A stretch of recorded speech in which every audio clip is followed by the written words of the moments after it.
Assalamualaikum warahmatullahi wabarakatuh. Perkenalkan, saya Dr. Asria Rusdi, dokter spesialis telinga, hidung, tenggorok, kepala leher di Rumah Sakit Lama Papening.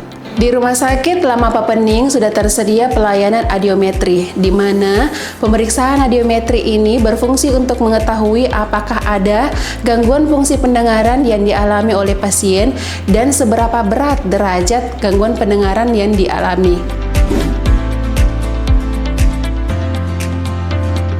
Pasien-pasien yang bisa dilakukan pemeriksaan audiometri adalah pasien yang mengalami gangguan penurunan pendengaran, kemudian gangguan dengan keluhan gangguan komunikasi, kemudian telinga berdenging, dan screening pendengaran terutama bagi pekerja yang memiliki resiko paparan bising.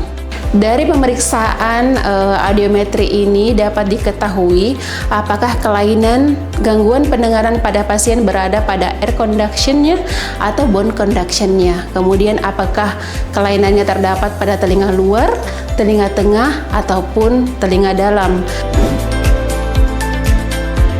Nah, yang pertama pasien akan datang ke Poli THT untuk memeriksakan dirinya. Nah, yang pertama kita lakukan adalah kita lakukan anamnesis, kemudian lakukan pemeriksaan fisis.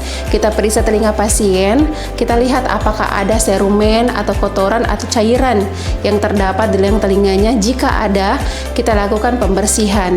Karena kotoran, serumen maupun cairan ini akan mempengaruhi hasil dari pemeriksaan audiometri itu sendiri. Jika perlu, kita lakukan endoskopi telinga. Jadi kita lakukan kamera ke telinga, jadi kita dapat melihat kelainan-kelainan yang terdapat pada telinga itu sendiri. Selanjutnya kita lakukan pemeriksaan audiometri. Nah, sebelum dilakukan pemeriksaan audiometri, kita jelaskan terhadap pasien seperti apa pemeriksaannya agar pasien bisa mengerti instruksi yang akan dilakukan.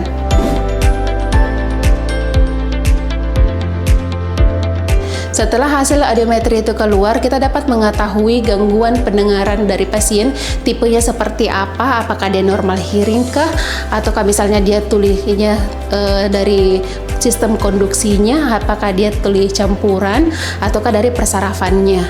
Kemudian seberapa besar derajat gangguan pendengaran yang didapatkan oleh pasien.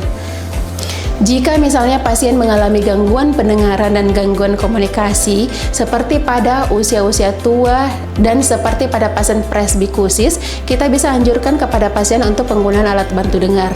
Jika misalnya penyebab pendengarannya karena resiko paparan bising di tempat kerja, bisa kita anjurkan kepada pasien untuk penggunaan alat pelindung telinga ataupun dipindahkan ke tempat atau lingkungan kerja yang tidak bising, dan dianjurkan untuk pemeriksaan screening pendengaran minimal 1 kali dalam 6 bulan atau 1 tahun.